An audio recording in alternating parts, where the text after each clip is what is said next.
आज तो आपल्या बाजूने बोलतो आहे, जनतेच्या बाजूने बोलतो आहे, विद्यार्थ्यांच्या बाजूने बोलतो आहे.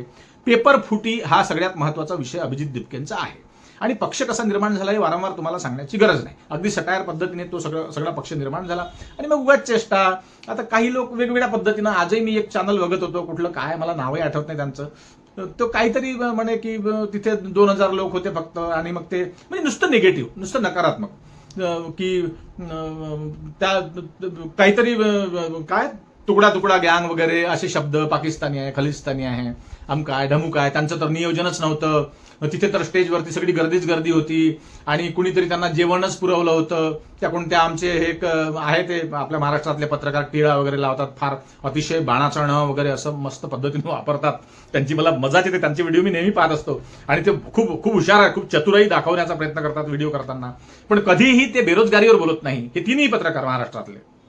मला दुःख त्यांच्यापासून नाही, त्यांचं स्वतंत्रता आहे, त्यांनी त्यांचं काम करावं. पण मला काय वाटतं, बॅलन्स करावं थोडं. म्हणजे मी नेहमी माझ्या व्हिडिओतून बोलतो की उद्या सत्ता जर काँग्रेसची आली, त्यांनाही धारेवर धरणार. विचारणार कोण प्रश्न?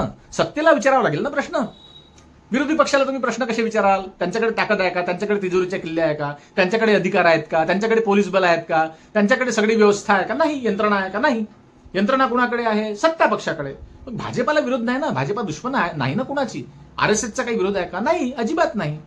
मी संघाच्या शाखेत गेलेलो आहे, लहानपणी गेलो आहे, 6वी 7वीत असताना. कशाला विरोध त्याचा? संस्कार होतात तिकडे जाऊन, काही प्रॉब्लेम नाही. नंतरच आपल्याला त्यांच्या पोटातलं आपल्याला काही माहिती नाही काय विषय आहे त्यांचा, ते नाही. माझा म्हणण्याचा अर्थ काय, अभिजित दिपके आज लढतोय ना ह्या विषयासाठी, कोणीतरी उभा झाला का? तुम्ही काही, हे जे 3-4 पत्रकार आहेत महाराष्ट्रातले, तुम्ही काही आवाज उचलला का? तुम्ही प्रश्न केला का? पेपर लीक होणं किती घातक आहे. तुम्ही काही बोलता का त्याच्यावरती? मग तो एखादा बोलतोय त्याला बोलू द्या ना. त्याची जात कशाला बघताय? तो दिपके, हा शोधा कुठल्या जातीचा आहे वगैरे वगैरे. तुम्हाला काय गरज आहे त्याची जात शोधण्याची?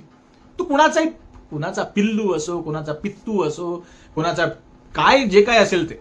आज तो जो प्रश्न आहे, हा प्रश्न सर्वांचा आहे की नाही? हे संकट सगळ्यांचं आहे की नाही? तुमचं आमचं.